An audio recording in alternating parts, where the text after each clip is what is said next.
specifically states that God deposes kings and raises up other kings, there is a much deeper insight that Scripture offers. The Bible states in Ephesians 6 that mankind wrestles not with flesh and blood, but spiritual entities called principalities, powers, and rulers of darkness and spiritual wickedness in high places. This originates in Ezekiel 28 and Isaiah chapter 14, where a war is described in heaven when Lucifer, the anointed cherub of worship, led a rebellion against God and his ordinances. Lucifer, meaning light bearer, did not want to worship God, but instead be like God.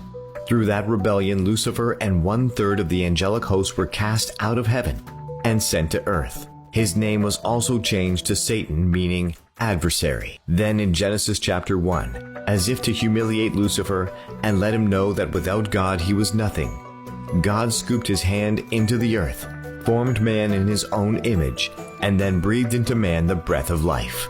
From that point on, man became a living soul and the new worship leader upon earth. However, the adversary of man, Satan, soon convinced Adam and Eve to rebel against God's ordinances, and so the battle began.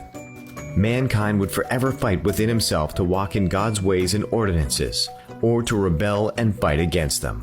It was not until God sent his only begotten Son, Jesus Christ, who overcame Satan's temptations, died on the cross, and rose from the dead that mankind was provided with a way back to God through merely asking Jesus for forgiveness.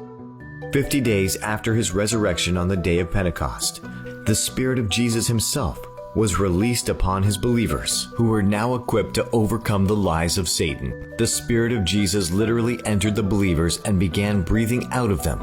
And as his Spirit breathed through the lips of clay, they spoke in over 15 languages about the wonders of God. From that point on, the Greater One, the Lord himself, has empowered believers with the declaration of, "Greater is he who is in you than he that's in the world."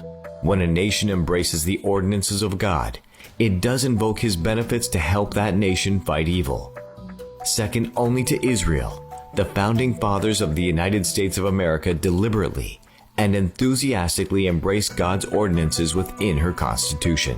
Social fascist dictators like Stalin, Mao, and Hitler have brutally murdered over 100 million people throughout history in an attempt to replace the ordinances of God with secular humanist governments.